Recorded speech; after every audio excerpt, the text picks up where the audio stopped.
Alright, what's going on, you guys? Welcome again to Real Madrid Hub, and of course, this is a very great day because we already know the rival, we already know our opponent, we are already knowing the team we are playing against in the 16th round of the Champions, and it's great because it's Liverpool, and as you know, I mean, if you think about all the last games we've been playing together, I mean, we've been playing against each other. Real Madrid has been winning over the last 3 out of the 4 last games, I think. I don't know, I'm not sure, but it was 2 finals, right? And then the semi-final 2 years ago, and I think that's it. I don't know, 3 victories or something like that, but of course all the odds are in our favor, and of course that's why I'm so happy. Let me tell you something.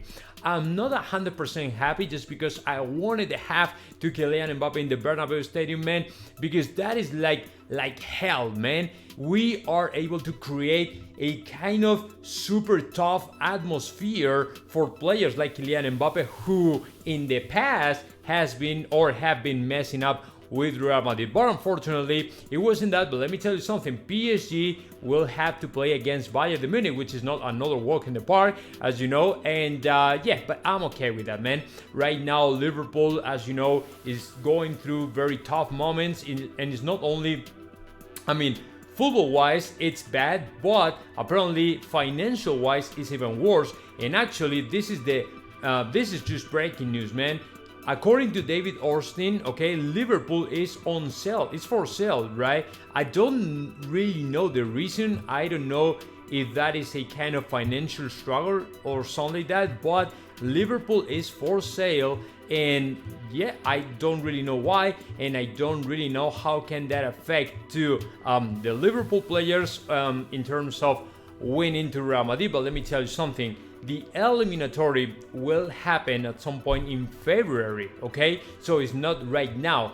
Like Emilio Butragueño said the other day, this morning, he said, well, we don't have to think about the moment is going through Liverpool just because the eliminatory is it's 3 months away. So there's no point in saying, no, Liverpool is not in great shape right now because we are going to face them off in 3 months, okay? So everything can change, and for example, if they sign another player in January, or if they make some changes and they arrange to get back on track or something, it might be different, right? So we still don't know what's going to happen, but for now, if you only think about the actual and current situation of Real Madrid and Liverpool, my guess is we are going to go through and we are going to qualify for the next round of the Champions, but we still have to wait a little bit, okay? So that is arguably the most important news of today, but of course,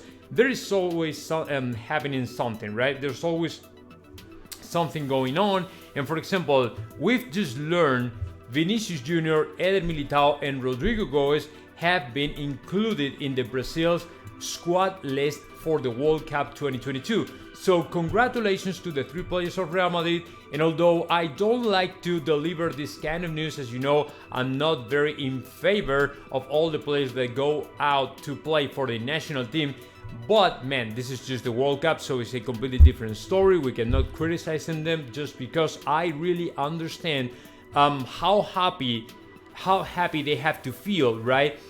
Just because they are going to represent their own countries or their own country in the World Cup. So that's great. I'm very happy for them, and I hope they have great performances, they do a good job and all the stuff. But I mean, the most important for me as a Madridista is they don't get any injury or something. That would be the worst case scenario, and that would not be the first time, let me tell you. I mean, in all these kind of international breaks, we've just seen a lot of times, multiple times, a lot of Real Madrid players getting injured just because they went to play a game that they shouldn't have played at all, right? And it happened, but it's okay. I don't want to think that way.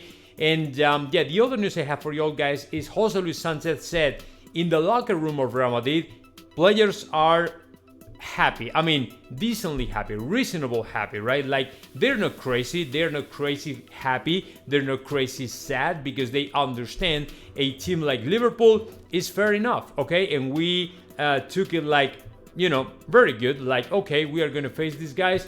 We are going to play against Liverpool, which is the team we beat down to last year. So I think that we're ready to go, and we'll be able to make it to the next round. But let's see what happens. On the other hand, though, we have to Xavi Hernandez complaining about the rival that they have to play against, which is Manchester United. And it's funny to me because what he said is, okay, if you point out the worst rival you can ever have, it happened. So, man, you weren't able to beat down any single big club in the Champions League, so that's why you qualified for the European League, and now you are going to arguably play against not the best teams in Europe, right? And you are still afraid of them.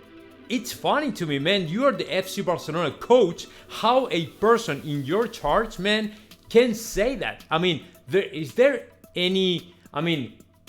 no FC Barcelona fan annoyed by these words.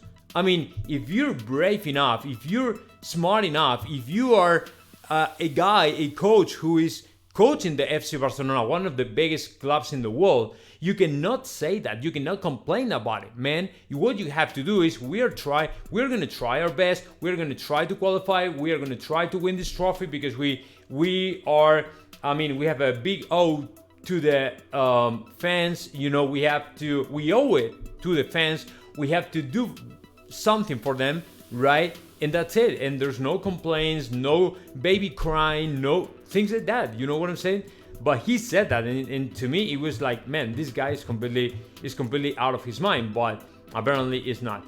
And yeah, I have more stuff for you, important, because tonight we will have two Rodrygo guys playing as the number 9. Okay, so that means, what I mean by that is Fede Valverde will be back in the midfield today. So Marcos Asensio will perform in the right wing of Real Madrid. Rodrygo will be the number 9. Vinicius Jr. will be on the left. And like I said, Valverde will be back in the midfield. In the midfield, by the way, we won't have to Toni Kroos, just because he was sent off in the last game. So he's suspended right now. And my opinion is Luka Modric, Fede Valverde, and probably Tchouaméni will be able to make it. Will be there in the midfield of Real Madrid to get the 3 points against Rayo Vallecano.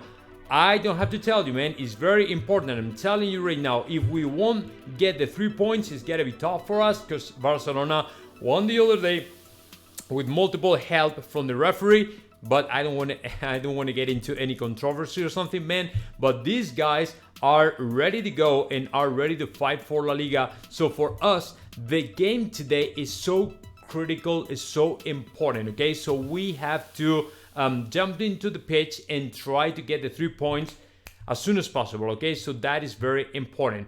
And then, as far as Vinicius Tobias, let me tell you something. Real Madrid is really considering to pay the option that we have on the player, that we have to buy the player to the Shakhtar Donetsk club, right? As you know, he's on loan right now, but Real Madrid can execute a kind of I don't know the name in English, is buyout clause. I don't know. Anyways, we can buy the guy, okay? So that way we can add up to this great player to the right back of Real Madrid, and this comes alongside the rumors of Álvaro Odriozola leaving Real Madrid and joining Juventus de Turin. My good friend Giacomo Jacobellis said in Tutto Mercato Web, we are going to witness the offer of Juventus de Turin to Real Madrid to buy Odriozola, okay? It's going to happen at some point next January, next winter market, which is great because, as you know, if the guy is not of the taste of Carlo Ancelotti, the best thing he can do is to leave Real Madrid and say bye, and that's it, and thank you for everything. That's it, okay? So the most important for you all guys today is to keep in mind we are going to play against Liverpool, which is a very tough opponent, but let me tell you something, it's not like it used to be, right? I mean, 3 years ago, probably they were tougher than they are right now. They lost to Sadio Mane, so my opinion is they are a little bit weaker than last season, right? And they are not even fighting for the Premier League, so my opinion is it is the right rival for us in the 16th round of the Champions, okay?